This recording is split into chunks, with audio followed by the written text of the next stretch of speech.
saludo cordial, como siempre, a nuestros amigos de la clase política regional y la amplia sintonía ciudadana a nivel de toda nuestra región, aun cuando este programa sale para la gran ciudad del Cusco los sábados en la noche y se repite los domingos de 2 a 3 de la tarde. Como ya he informado siempre, este programa tiene importante acogida a través de la repetición de la misma en estaciones locales y radiales televisivas de toda nuestra provincia de la región Cusco. Reiterada gratitud, como siempre, al periodista Washington Alocía Portilla por la generosa sesión de producción, justamente 1 hora directa y otra repetición de este programa. Siempre hemos resaltado ese gesto democrático del periodista Washington Alocía en prácticamente una pequeña alianza estratégica en favor de nuestra democracia y economía de mercado.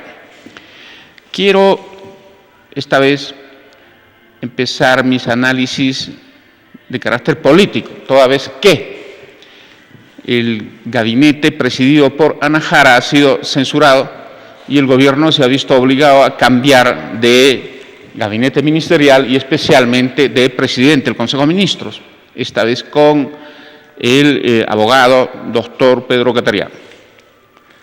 Primero, es incorrecto lo que señalan los voceros y las fuentes oficialistas del humanismo, del Partido Nacionalista, de echar la culpa de estos procesos de crisis política a la oposición.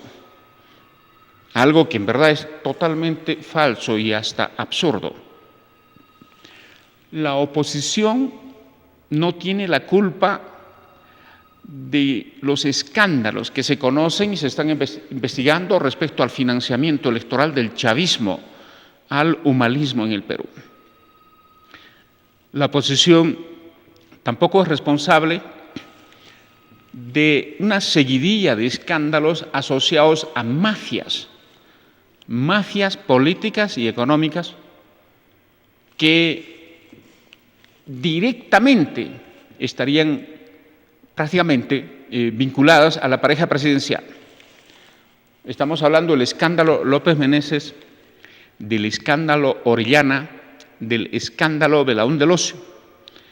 Eso no es culpa de la oposición. Y las denuncias, la investigación que correspondan, ahí están en las fiscalías y los juzgados. No es culpa de la oposición el transfugismo de los congresistas del Partido Nacionalista, que siendo mayoría en un número aproximado de 47 congresistas, hoy son solo 31 o 32. Esa fuga y renuncia que hemos observado no puede ser responsabilidad del fujimorismo, de los grupos de oposición. No es responsabilidad de la oposición la actitud confrontacional de algunos ministros, especialmente Daniel Urresti, hoy proclamado candidato presidencial del humanismo, y también en menor medida el confrontacionismo del actual electo doctor Pedro Cateriano como presidente del Consejo de Ministros. Y obviamente tampoco es responsabilidad de la oposición el chuponeo, el seguimiento, el espionaje masivo que ha hecho el gobierno, ya no solo a grupos políticos, a militantes, a dirigentes, incluso a ciertas personalidades del mundo empresarial. Por lo tanto, es absurdo decir y responsabilizar de esta crisis a la oposición. Pero todos estos 5 temas, que son exclusiva responsabilidad del gobierno del humanismo, sí tienen un liderazgo neto un liderazgo de fracaso de Nadine Heredia. Ella, sin tener mandato, sabemos que tiene fuerte intromisión y ella es nítidamente una de las responsables de todos estos errores, de todos estos hechos de corrupción, de estos hechos de transfugismo, entre otros, que se observan en el gobierno. Esto es un poquito bueno señalarlo porque se creía que Nadine Heredia tenía presencia estadista, liderazgo de estadística. No, está llevando al fracaso y la destrucción de su gobierno y de su partido. En tal sentido, esa figura, esa imagen prácticamente empieza a desvanecerse para lo que son las provisiones políticas en nuestro país. Ahora, se ha nombrado al doctor Pedro Cateriano como el nuevo, el séptimo, o sea, tienen 7 primeros ministros, 7 gabinetes, este gobierno en menos de 4 años. Y entonces, Pedro Cateriano era uno de los ministros confrontacionales. Y hoy toda la opinión pública y los análisis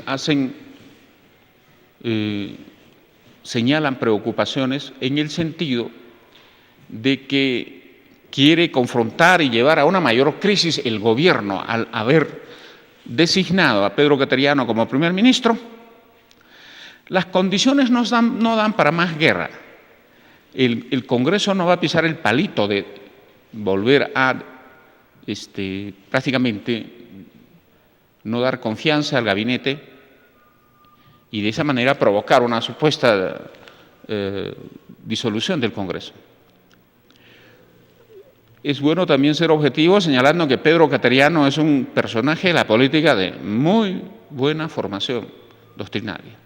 Sin duda, él parece el aporte de Mario Vargas Llosa en este gobierno asociado a la política que hemos conocido del garante del humanismo para derrotar a Keiko Fujimori por poco margen, ¿no? Y evitar justamente que el fujimorismo retorne al poder. Creemos de que este gabinete tiene que tener el voto de confianza y, en lo fundamental, la política recomienda de que tiene que ser un gabinete que mejore las relaciones con la oposición, baje las tensiones y ojalá tenga actitudes, propuestas, iniciativas y políticas audaces para mejorar la economía, para atender la situación un poco de desaceleración de nuestra economía. El sector externo está mejorando. Comunicamos de que la inflación del mes de marzo ha sido 0.76%, con la cual en 3 meses tenemos una inflación de 1.24 y anualizada de 3.02, un poco saliendo del tope de proyecciones para la inflación, que siempre es de 3%, según nuestro Banco Central de Reserva. Otro tema que de manera rápida necesito comentar, dado que esta semana ha sido muy importante y hay fechas también muy crispadas para la política. Se cumplen 23 años del famoso autogolpe del 5 de abril de 1992, impulsado por el presidente Alberto Fujimori, en su gobierno. Y sin duda ese hecho desde el punto de vista jurídico, configuró un escenario de dictadura en la medida de que la democracia es división de poderes. La democracia es equilibrio de poderes. Y si el Poder Ejecutivo, aun cuando tenía un presidente democráticamente electo, cierra el Congreso e interviene el Poder Judicial, se ha roto ese equilibrio y se ha roto esa independencia de poderes en el Estado. Más allá de que haya tenido un apoyo masivo, como nos consta a quienes hemos vivido esa experiencia, jurídicamente es cierto que se estableció una dictadura que duró hasta diciembre de 1992, cuando se eligió el Congreso Constituyente Democrático. En otras palabras, se restituye el poder legislativo y de esa manera, además, sin duda, se ha posibilitado constitucionalmente dar grandes cambios y transformaciones que han permitido, como todos lo reconocen hoy, que se desarrolle en el país una economía moderna, una economía más sostenible, y yo creo que todos estamos de acuerdo en que las bases de nuestro desarrollo actual se han hecho en la década fujimorista. Respecto a esto, hay gente que quiere utilizar el tema para hablar de una reflexión sobre la democracia o básicamente para echar críticas y especialmente barro al fujimorismo desde supuestas posturas democráticas. En esto, los que conocemos la política y los que conocemos a la clase política, tenemos que decir que no es muy cierto ese gesto, esas actitudes. Casi toda nuestra clase política ha estado permanentemente vinculada a gestos y actitudes que muy poco tienen que ver con la defensa de la democracia. Por ejemplo, un importante sector de la izquierda y del APRA apoyaron la dictadura militar. Eso sí fue dictadura, que destruyó la economía del país, endeudó al país. Esos señores no pueden tener credenciales democráticas para elevar el tono cuando se trata de hablar del 5 de abril de 1992.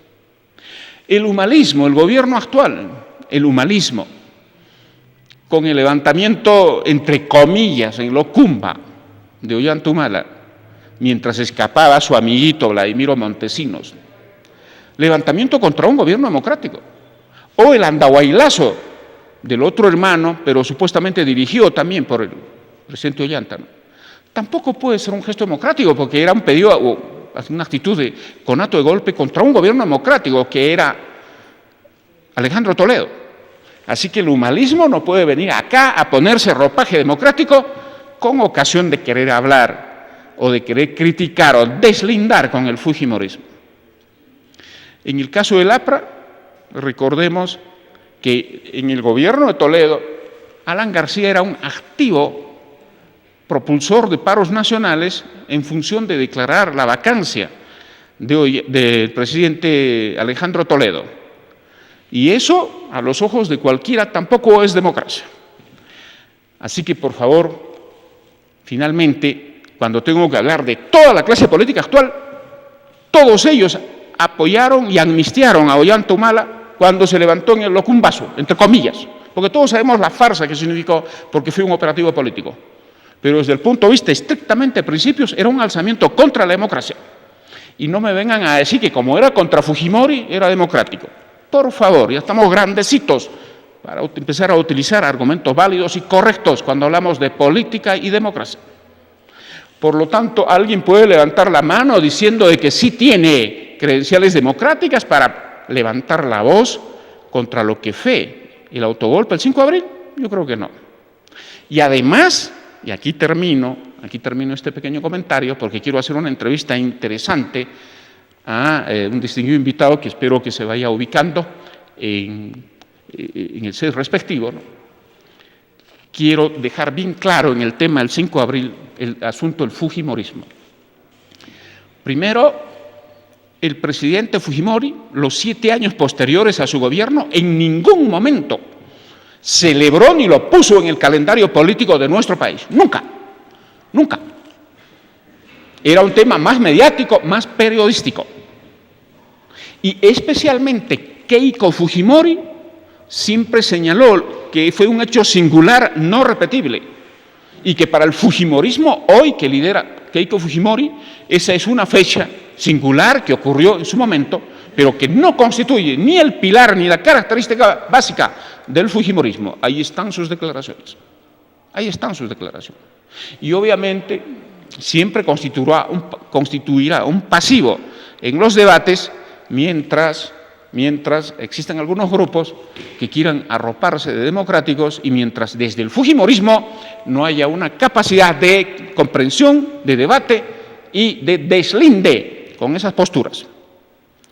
Por lo tanto, a 23 años del golpe, lo único que se puede decir es que fue un hecho político de ese momento y que simplemente, pese a que significó la derrota del senderismo, pese a que significó hacer reformas constitucionales para la gran transformación, desde el punto de vista de la democracia, sin duda es cuestionable.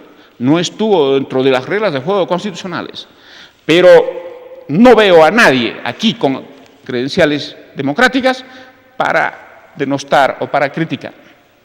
Por lo tanto, desde el punto de vista de la auténtica postura en defensa de la democracia, toda la clase política peruana necesita incorporar en su agenda un gesto realmente integral, coherente y principista sobre lo que significa defender nuestra democracia.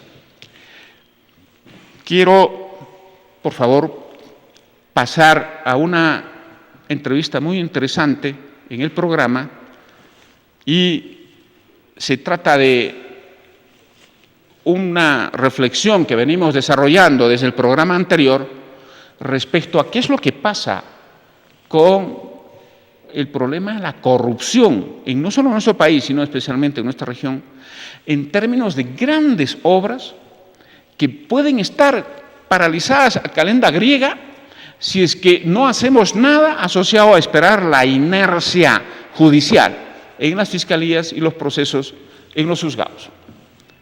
Es cierto que tenemos que sancionar la corrupción, es cierto que tiene que actuar con firmeza la Fiscalía y el Poder Judicial, pero ustedes saben el tiempo que lleva eso. 3 instancias en la Fiscalía con sus meses y meses, 3 y hasta 4 instancias, porque si esto termina en el tribunal son 4 en el Poder Judicial, años y años. Hay que esperar todo eso para que algunas obras grandes, importantes y de impacto en el desarrollo se reinicien. Estamos justamente abriendo esta reflexión y hoy quiero presentar a un distinguido invitado. Es el arquitecto Luis Carlos Loza Torres. Él, sin duda, es un especialista en temas de desarrollo urbano, tiene importante opinión sobre, sin duda, construcciones tanto para el sector privado como público. Y vamos a hablar sobre lo siguiente, el famoso caso de nuestro Hospital Antonio Lorena, una gran obra de gran inversión que por hechos de corrupción está paralizado. Tenemos que esperar que termine todo el proceso judicial para que se termine el Hospital Lorena. En ese contexto vamos a conversar de manera importante con el arquitecto Luis Carlos Loza, a quien le damos la bienvenida y tenemos su primera apreciación. Carlos, bienvenido. David, muy buenas noches, un saludo a la teleaudiencia. El tema que tocas en tu programa es un tema de interés totalmente colectivo regional, ya que se trata de un hospital que está esperando la apertura para poder cubrir la necesidad de medicina en la región. ¿Qué hacer, arquitecto Luis Carlos? ¿Usted cree que hay que esperar todo que termine el proceso judicial, que es calenda griega? Mientras tanto, la obra, lo avanzado se deteriora, posiblemente las tecnologías cambien, pero los beneficios que se espera para el pueblo, ¿deben esperar años y años? Deben esperar años de años, siempre y cuando nosotros, o a través del gobierno regional, deba de esperar los procesos judiciales. Yo lo que considero de que partiendo la partida de nacimiento de este proyecto ha sido concurso-oferta. ¿Qué quiere decir concurso-oferta? De que en este caso la empresa OAS ha elaborado el expediente técnico y ha ejecutado la obra. Por lo tanto, no puede haber, bajo la norma, no puede haber mayores metrados u obras nuevas que no están consideradas en el expediente técnico. Quiere decir de que los señores que han hecho el expediente técnico han considerado todos los aspectos al detalle, ¿no?, para poder ejecutar la obra. Lo que a mí me llama la atención que en este proyecto no estaba considerado el equipamiento biomédico, que es la parte importante, aparte de la infraestructura, del funcionamiento del hospital. La segunda etapa de la gestión del señor Jorge Acurio, que es la segunda etapa, porque no es una etapa nueva, es una segunda etapa, quisieron adquirir el equipo biomédico por un monto de 146 millones, pero la comisión profesional del hospital decía de que no cubría las expectativas técnicas y las especificaciones técnicas que deberían darse para un hospital de esta categoría. Pero ¿qué es lo que pasa? Yo he escuchado el secretario general del gobierno regional ha dicho de que van a hacer un proyecto de los saldos de obra, porque actualmente la obra llega al 72%, cuando ya debió ser 100% ejecutada de acuerdo al calendario programado. Quiere decir que tenemos un 28% por ejecutar. ¿Y de qué forma se va a ejecutar? Si el secretario general o el gerente general dice que van a hacer una licitación, Carlos, ¿cuánto tiempo lleva la licitación para hacer eso es un concurso internacional para poder concluir estos 28% que falta? ¿Y cuánto más de dinero significa? Porque se supone de que el presupuesto del expediente técnico ha sido aprobado y tiene que cumplirse totalmente al 100% la ejecución física y la ejecución financiera. En este caso hay una ejecución financiera al 100% y una ejecución física al 72%. Quiere decir de que vamos a aumentar dinero. El gobierno regional va a seguir desembolsando para cubrir todas las expectativas y los objetivos creados a través del proyecto del SNIP. Y es un proyecto que no se puede cerrar porque no se han cumplido todos los objetivos que se han planificado. A mí me preocupa en tiempos y en plazos. ¿Cuánto tiempo más significa convocar a una licitación que más o menos dura unos 6 meses? ¿No? Y aparte de ello, tienen que hacer el expediente técnico del equipamiento biomédico. Y el equipamiento biomédico, de acuerdo a lo que comentaban los profesionales del Hospital Lorena, o la Comisión de Equipamiento Biomédico, más o menos calculan en 180 millones de soles. Si hacemos una línea de tiempo, estamos hablando que en la adquisición del equipamiento biomédico, en el proceso de licitación, en condiciones óptimas, estamos hablando de 8 a 9 meses para su adquisición e implementación. ¿Y el montaje? ¿Cuánto tiempo más durará? Cuando yo en algún comentario dije, el Hospital Lorena considero que se va a entregar a la sociedad el año 2017, a fines del 2017, me dicen que estoy equivocado, pero si vemos en los procesos de adquisición, esos son los tiempos que se tienen que acortar. Pero ¿cómo se van a acortar? ¿En qué forma está pensando el gobierno regional concluir el 28% que significa la infraestructura? ¿Y en qué tiempo está pensando convocar a un concurso internacional para el equipamiento biomédico? Y acá hay una condicionante en la ejecución de obra, porque el equipamiento biomédico condiciona el tipo de acabados de infraestructura, porque se tiene que montar los equipos de acuerdo a la calidad y marca que se van a adquirir, y de eso, obviamente, los equipos, las instalaciones electromecánicas y pesadas, significa que tienen que estar paralelamente trabajando, ¿no? Eso. Yo calculo que ese proceso estamos hablando de casi 14 meses. En 14 meses, más la prueba en seco que debe haber por norma, que mínimamente es de 4 meses, porque toda infraestructura hospitalaria, una vez entregado y aceptada la obra, tanto física como de equipamiento biomédico, tiene que entrar en un proceso de prueba en seco que es de 4 meses. Estamos hablando de 22 meses aproximadamente. Entonces, me causa mucha extrañeza de que el señor gerente general del gobierno regional diga de que en junio del siguiente año va a funcionar. ¿Cómo va a acortar los tiempos?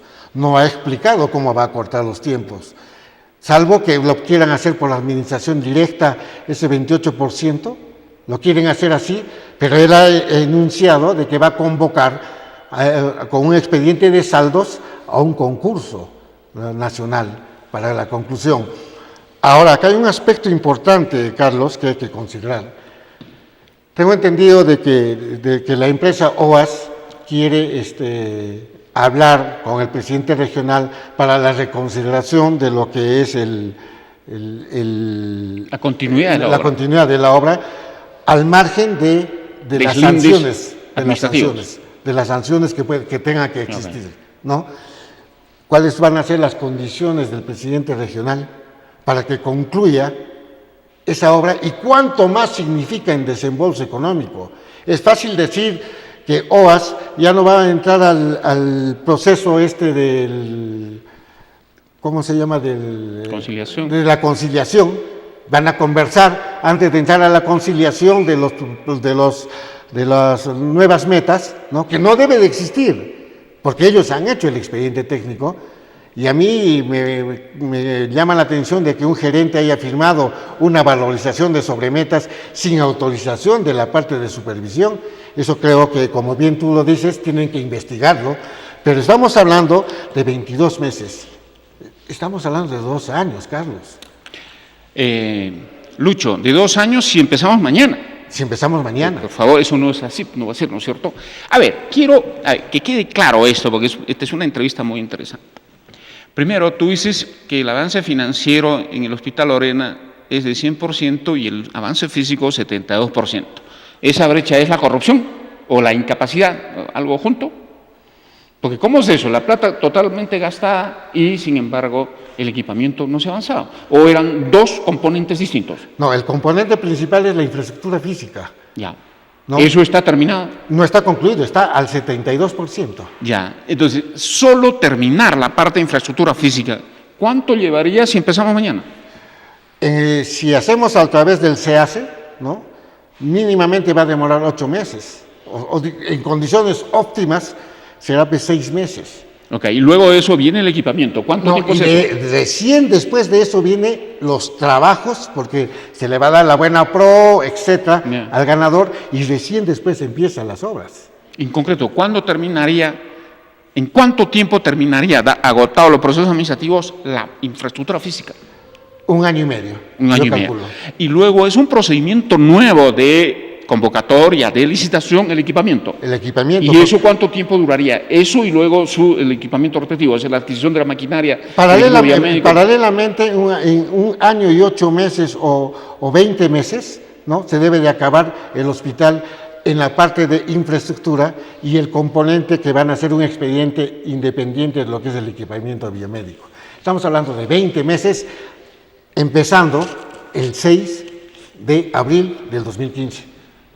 Pero ahorita están en proceso de conciliación, están en proceso de negociación. OAS dice, mejor yo lo concluyo, voy a conversar con la presidencia regional, cuáles son las consideraciones, porque aquí hay sanciones correspondientes por incumplimiento. OAS dice que hay un incumplimiento, que no se ha pagado valorizaciones, ¿no? Que eso también está considerado en los contratos, que si no se paga una valorización, obviamente tiene una sanción que va en desmedro del presupuesto regional y en beneficio de la empresa constructora. Lucho, para terminar, lo que yo quisiera es que nos expliques tu punto de vista. ¿Cómo hay que proceder para que esto, por favor, no se vaya a la calenda griega, 3 años, 4 años? ¿Cuál es tu propuesta de cómo se debería, por favor, sin conciliar con la corrupción, obviamente, sin anular la necesaria deslinde administrativo? ¿Cuál es la propuesta que tienes al respecto para avanzar con esta obra y entregar sus beneficios cuanto antes al pueblo? Yo lo que he estado pensando y analizando algunos documentos es de que la parte del equipamiento biomédico se haga por obra por impuestos.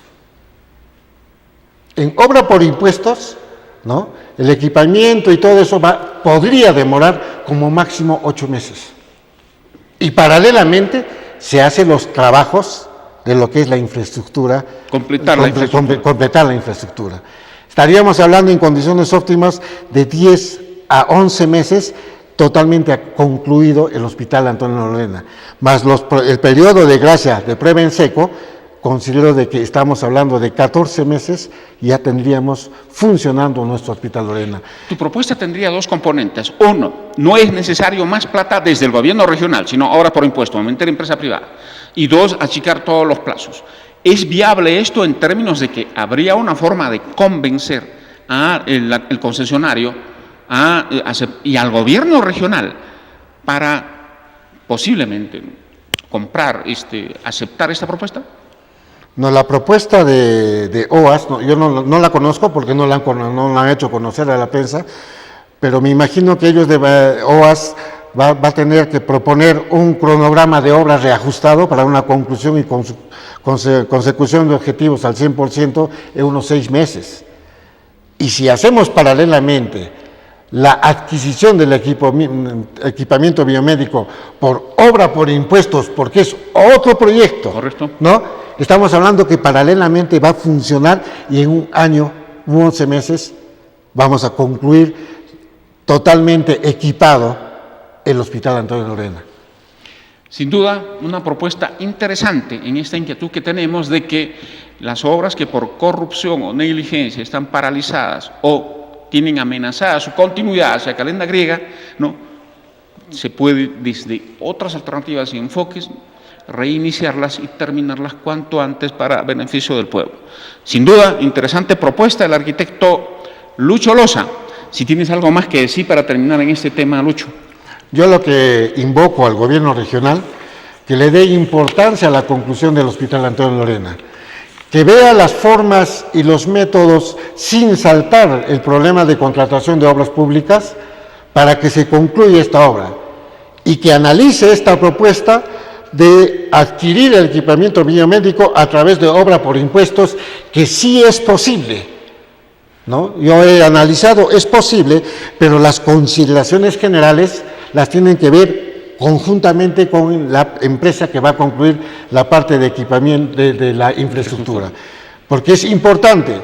Tenemos una marca de sala de operaciones, tenemos una marca de rayos X, y el equipamiento electromecánico pesado está sujeto a ese tipo de marca, por lo que paralelamente se tiene que trabajar. En condiciones normales, el gobierno regional sí puede entregar en 12 meses el Hospital Antonio Lorena. Sin duda, fórmula interesante en este tema, planteada por el arquitecto Luis Carlos Loza Torres. Ojalá que el gobierno regional, los consejeros regionales, estén un poco atentos para poder valorar esta propuesta, tal vez invitar al arquitecto a una sustentación más técnica sobre el tema, pero tenemos que preocuparnos que las obras que por corrupción y negligencia están paralizadas y amenazan con ser concluidas en calenda griega, tengan una propuesta de inmediata, conclusión inmediata, por lo tanto puesta en valor en servicio de la población. En próximos programas vamos a ver el caso de la avenida Circunvalación, donde también el tema de corrupción es bastante grande y, sin embargo, hay que proponer qué hacer para continuarla, porque, como vuelvo a recalcar, no podemos, por temas administrativos judiciales, que tienen que ser firmes, dejar para demasiado tiempo su conclusión. Con esto doy pase a una brevísima interrupción del programa y vuelve en la conducción mi compañero, el licenciado Vladimiro Guevara, aquí en Poder y Desarrollo Regional.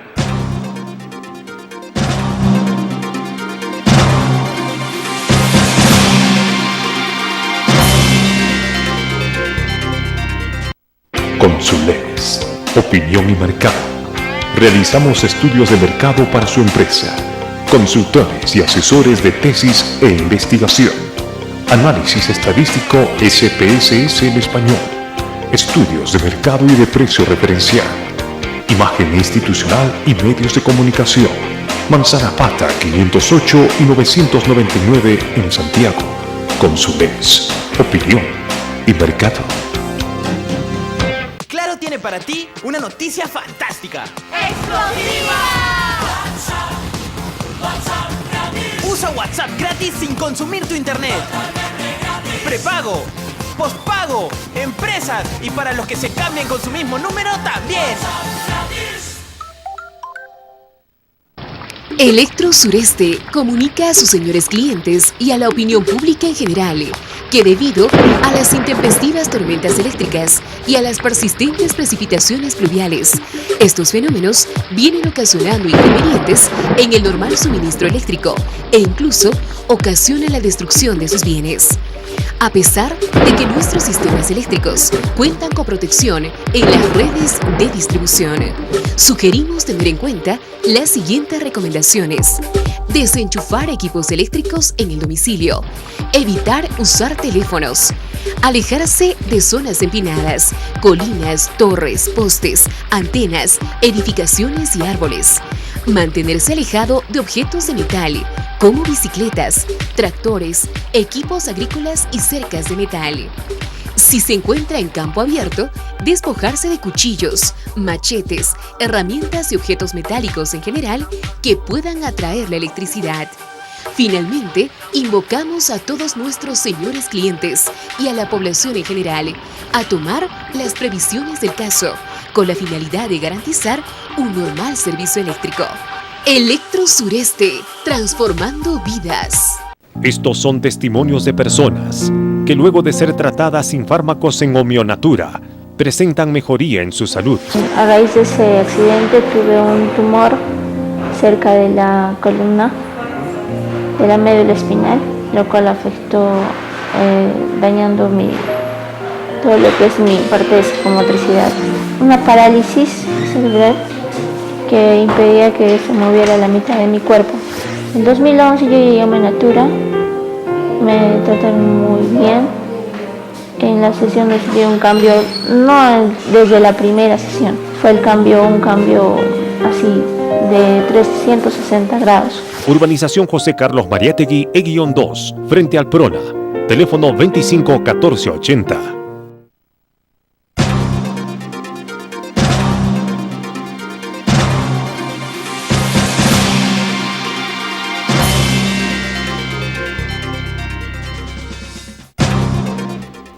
Seguimos en su programa Poder y Desarrollo Regional. Quiero aprovechar, como siempre, el espacio para saludar a toda la clase política en la región del Cusco, a nuestros hermanos del Cusco, de la provincia del Cusco, Urbamba, Calca, Canchis, Chumbivilcas, Espinar, Paruro, Paucartambo, la convención que estamos a través de Canal 27. En la mañana he recibido unos afectuosos saludos por parte de diferentes amigos y hermanos de la provincia de Canchis.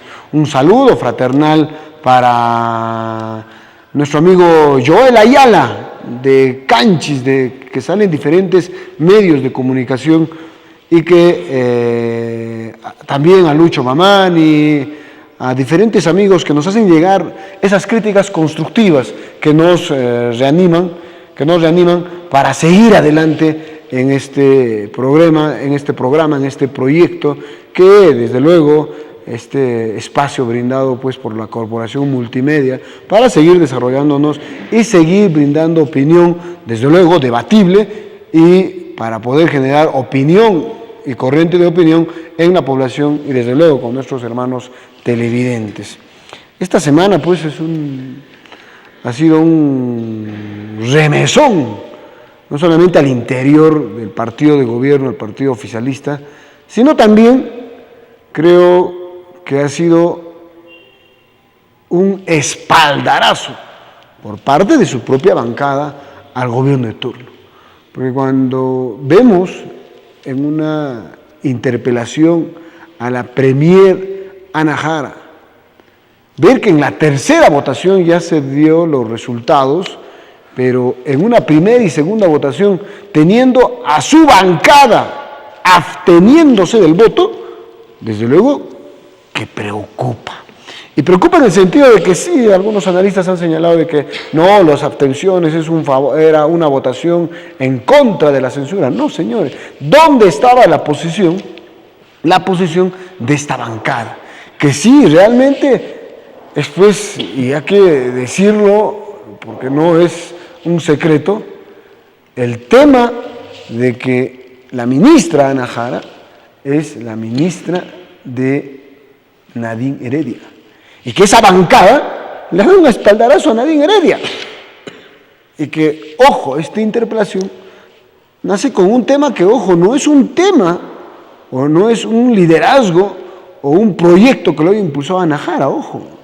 El tema de la DINI es un tema que no solamente ha funcionado en este gobierno, funciona desde el gobierno anterior, precisamente desde el gobierno de Alan García Pérez, incluso el gobierno de Alejandro Toledo. No estoy muy seguro y convencido de esto. Es por eso que he invitado a un coronel retirado del ejército, relacionado al tema de inteligencia en el ejército peruano, conocedor del tema, asesor del conflicto Perú-Ecuador, muy involucrado a los temas de inteligencia al interior del ejército peruano, y que hoy está retirado, pero que tiene amplísimo conocimiento sobre la operacionalización, sobre la operatividad de los sistemas de inteligencia en nuestro país.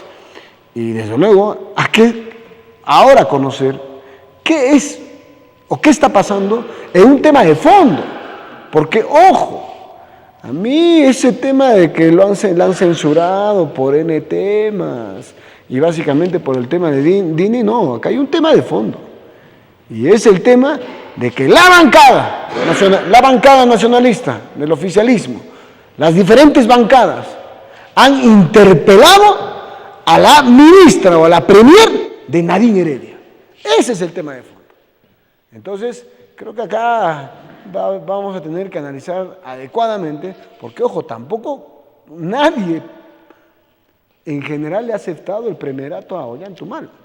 porque para mí la promoción o ponerlo a Cateriano como premier es, no quiero ser un mal agüero, pero esto también se viene. Porque, ojo, no nos olvidemos que Cateriano, siendo ministro, ha tenido confrontaciones muy, muy fuertes con bancada o con congresistas apristas, con el propio Alan García Pérez, con la bancada fujimorista, y ojo, esto va a traer problemas de entradita. Es por eso que, como ya lo había señalado al principio, hemos invitado a un amigo de la casa, un compañero de maestría.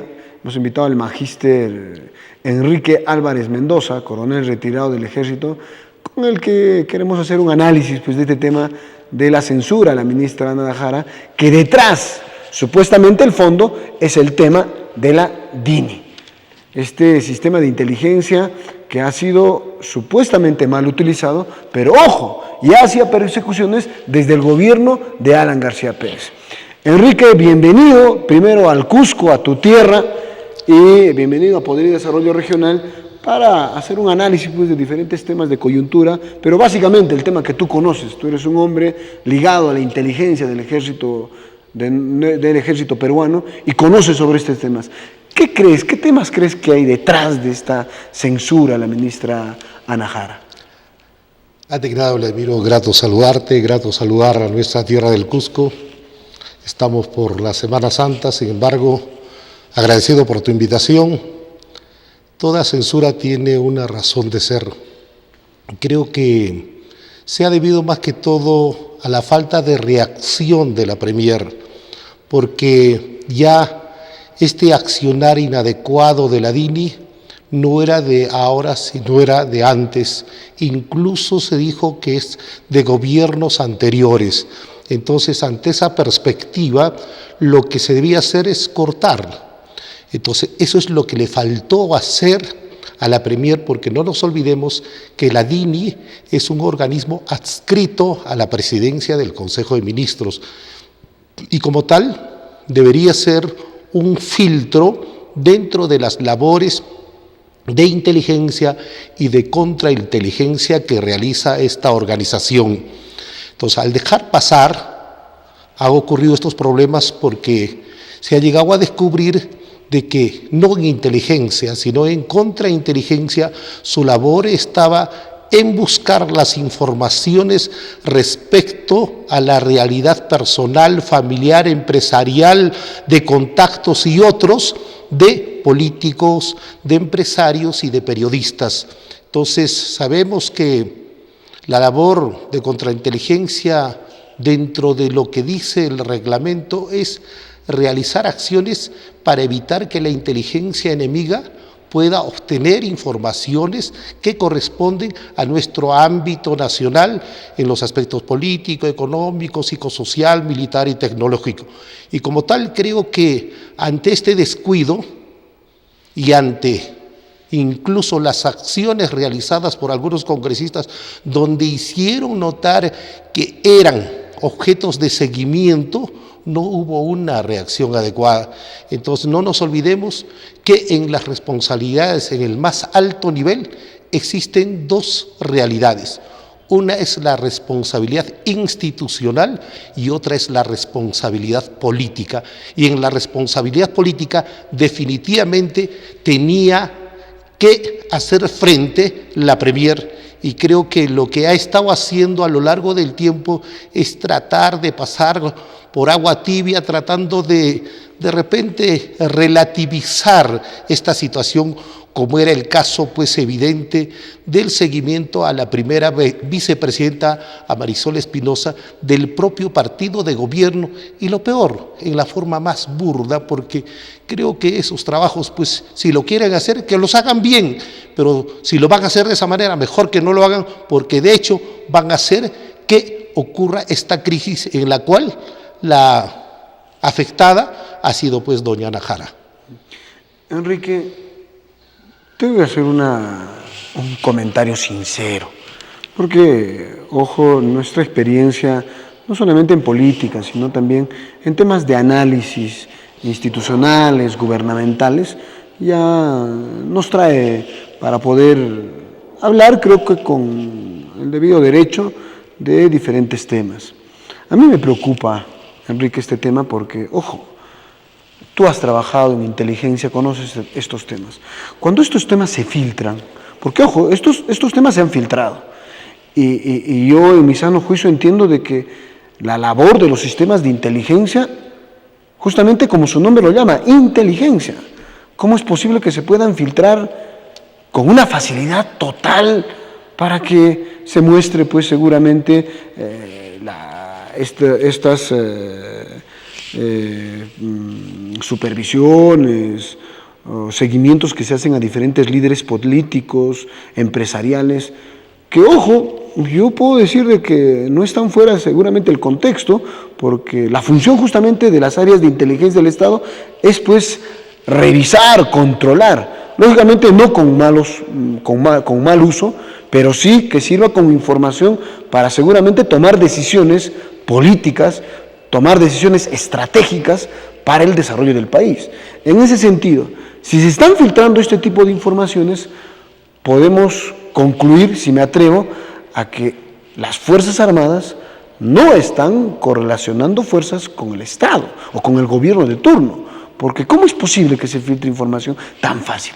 O me atrevo a decir de que este gobierno, no nos olvidemos que el tema del levantamiento de Locumba, donde supuestamente Ollantumala se levanta contra el gobierno de turno, que era Toledo, pero sin embargo, a mi criterio, era una forma de despertar o tirar la atención a otro lado frente a la huida de Vladimiro Montesinos. Ojo, esa es mi opinión. De repente la compartes, no la compartes, pero ojo, no es o puede parecer un ajuste de cuentas de las Fuerzas Armadas a un traidor, a uno que se levantó siendo simplemente, entiendo, capitán o mayor, ni siquiera tenía un grado por encima de coronel, porque también, ojo, los levantamientos están relacionados pues a jerarquía. No se va a levantar pues un capitán, un alférez, ¿no? Acá también hay temas de jerarquía. ¿No crees esto, que puede ser una especie de ajuste de cuentas a una especie de traidor? Bueno, mira, Vladimiro, apreciados televidentes, en inteligencia también existen niveles. Hay el nivel nacional, hay el nivel institucional y hay el nivel táctico. En el nivel nacional se maneja la inteligencia estratégica y la cual sirve para apoyar a una mejor toma de decisiones.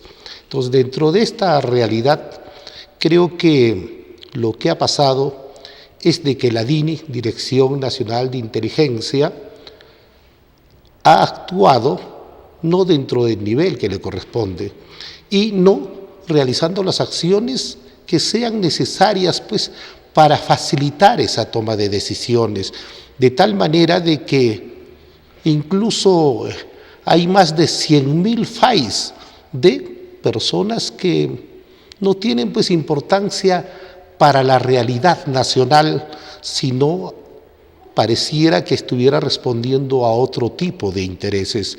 Entonces, esto es lo que preocupa, porque lo que estamos pudiendo apreciar es que ha faltado control. Y el control se tiene que dar en todos los niveles de la inteligencia. Y ojo que la Dirección Nacional de Inteligencia no es la dirección de las Fuerzas Armadas, porque las Fuerzas Armadas, cada instituto tiene su propia inteligencia que responde a la inteligencia que es manejada por el Comando Conjunto de las Fuerzas Armadas dentro de la inteligencia militar propiamente dicha.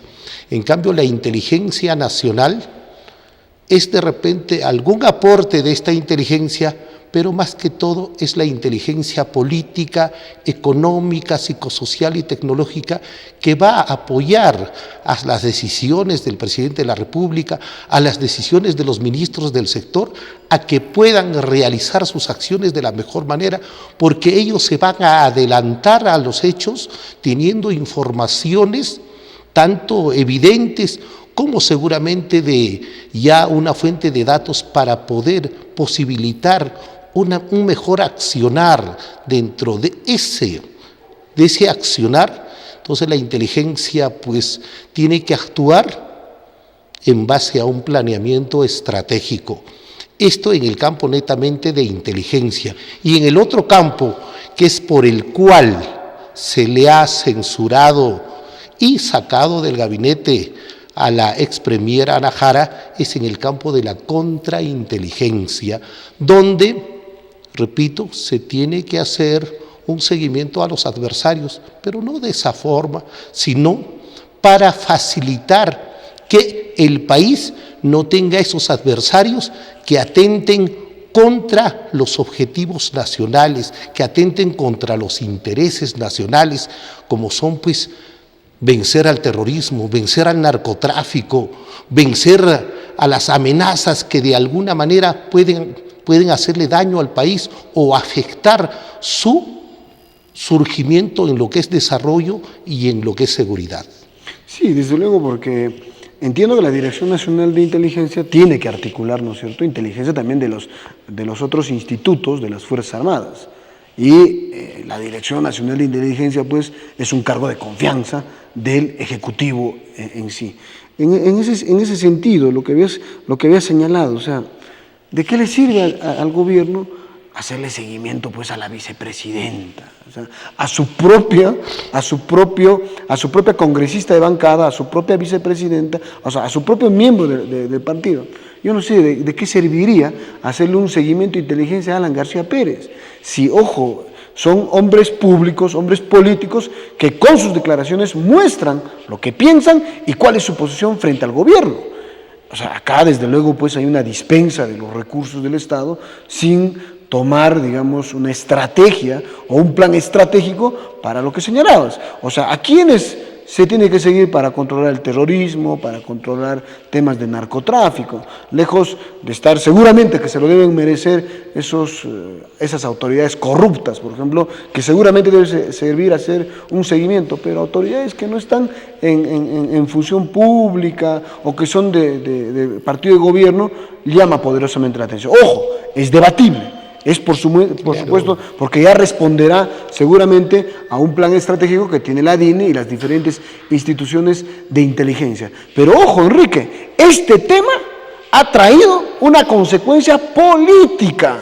Se han bajado, disculpen el término, amigos televidentes, amigos de la clase política, han censurado a la premier, que, ojo, está relacionado al dedo de confianza, no de Ollantumala, sino de Nadine Heredia. Bueno, mira, dentro de este aspecto, creo que cuando hay desconfianza, vayamos incluso desde el entorno familiar, ya las cosas no caminan bien. Si esa desconfianza lo llevamos al nivel nacional, entonces esta situación afecta al desarrollo del país. Por ejemplo, ya los inversionistas no tienen la seguridad política, la seguridad económica, la seguridad financiera para poder invertir en el país. Y por otro lado, esa desconfianza crea incertidumbre en el manejo político, económico y social del país. Entonces, lo que ahora esperamos es que esta situación se pueda resarcir para que de alguna forma, y creo que hemos escuchado, esperando que el ministro Cateriano, que antes era confrontacional, ahora sea un elemento de bisagra y sea de diálogo entre el Congreso y el Ejecutivo, porque de hecho él está ingresando con una realidad nada grata. Entonces, incluso en algún momento ya algunos congresistas han manifestado que en los 30 días donde él debe presentarse, cuando tenga que dar el voto de confianza no se lo van a dar. Entonces tendrá que actuar adecuadamente con el grupo humano que conforma este gabinete, donde también algunos ministros han sido cambiados. Y aquí, Vladimiro, señores televidentes, quiero decirles, lo que sí también me preocupa es que se le haya cambiado al ministro de Relaciones Exteriores al diplomático Gonzalo Gutiérrez por una embajadora. Creo que incluso él, horas antes de que se produzca esta censura, llevando la voz de todo el gabinete, él mostró su lealtad y su confianza hacia Najara. Sin embargo, también fue sacado del gabinete y en una situación un poco especial donde se debe dar continuidad a un diplomático que estaba manejando la situación política con respecto al espionaje de Chile. Entonces, a veces creo que el círculo íntimo de asesores del gobierno tiene que tener coherencia, tiene que tener coordinación para poder enfocar los problemas internos y externos en una real dimensión. Y en ese aspecto, lo que se quiere es que en este periodo que le queda al gobierno hasta las elecciones del próximo año, tiene que buscar coherencia, tiene que buscar coordinación y tiene que asegurar que el país pueda seguir caminando hacia el futuro con fuerza y que se revierta esa desaceleración económica que en estos momentos se está viviendo y que en algún momento podría traer graves consecuencias. Igualmente, Vladimiro, a otro aspecto que se le tiene que dar especial importancia es a la conflictividad social, porque en estos momentos tenemos muchos conflictos activos y hay muchos conflictos latentes que en cualquier momento pueden explotar y la mayoría están referidas con el sector minero, que es el motor del desarrollo del país y del ingreso de divisas. Entonces, todo esto creo que el ministro Cateriano tiene que saberlo amalgamar adecuadamente para que este gabinete ya sea un gabinete de transición y que trabaje de la mejor manera, apoyado de repente por las fuerzas de la oposición, porque de hecho ya estamos ingresando a una campaña preelectoral donde puede pasar cosas inimaginables.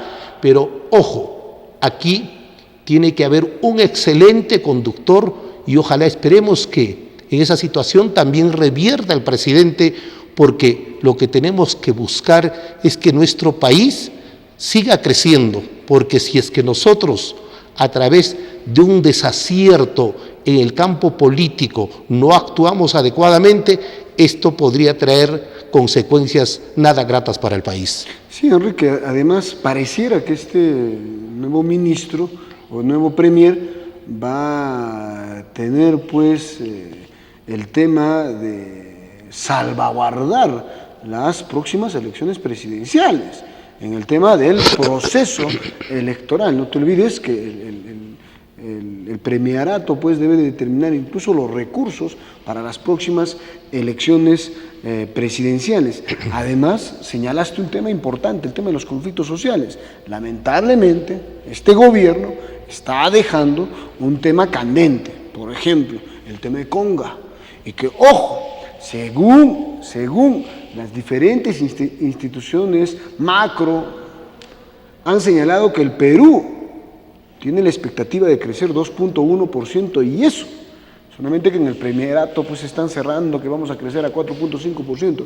O sea, ¿cómo voy a creerle a que el juez se sentencia, ¿no? O sea, que ellos mismos se evalúen, ¿no, señores? Hay que hacer caso a instituciones macronacionales para, de alguna manera, también ser realistas. Diferentes instituciones a nivel mundial han señalado que el Perú crecería no más del 2.1%. Entonces, frente a eso, si esas expectativas existen por parte del Ejecutivo, ¿qué es del tema Conga? El tema del Conga le insertaría un crecimiento del PIB importantísimo. Lo están dejando para el siguiente gobierno. El tema de los yacimientos cupíferos en Tía María, Arequipa, también lo están dejando para el siguiente gobierno con el tema de la justificación que estamos en negociaciones. Ahí tiene que funcionar pues la DINI, la Dirección Nacional de Inteligencia tiene que funcionar para sensibilizar y para flexibilizar esos temas, esos conflictos, porque ojo, me van a disculpar esta forma de pensar, pero para mí son 4 o 5 gatos que manosean, confunden a la población y finalmente proyectos importantes que son salvaguarda del crecimiento económico en nuestro país no van adelante. La ministra Jara, antes de irse, se ha reunido en Quillabamba, ha firmado diferentes actas. Ojalá que esto también vaya para adelante, porque no se trata de personas, se trata de instituciones. En ese sentido, creo que los mejores ánimos, los mejores votos para que Cateriano, ojo, tiene una meta muy difícil y, ojo, una gran responsabilidad. Y creo que en ese sentido, creo que todos los que estamos inmiscuidos en política, todos los peruanos, lo único que queremos es de que el liderazgo y sobre todo la capacidad de diálogo vayan para adelante, porque si no, ojo, vamos a tener muchos problemas. La hora siempre es nuestro principal problema en el programa. Enrique, muy agradecido. Solamente dos cositas nada más, Vladimiros, como sabemos en la televisión sí, y los otros aspectos que tiene que tener en cuenta es el combate a la corrupción y la inseguridad ciudadana. Entonces, con esos conceptos, si es que este gabinete actúa adecuadamente, creo que vamos a tener un país en paz, en desarrollo y en crecimiento. Y como bien lo has dicho, busquemos que la DINI también actúe donde debe actuar en provecho del país y no en provecho de intereses personales. Muy agradecidos a Enrique Álvarez Mendoza, un amigo, magíster, y además siempre con mucho tino para el análisis político, económico, social, tecnológico y demás. El agradecimiento a Enrique, el saludo como siempre a toda su familia y a todo su círculo, y siempre agradecidos. Como siempre, agradecidos por el contacto televisivo a través de Poder y Desarrollo Regional. Hasta el próximo programa.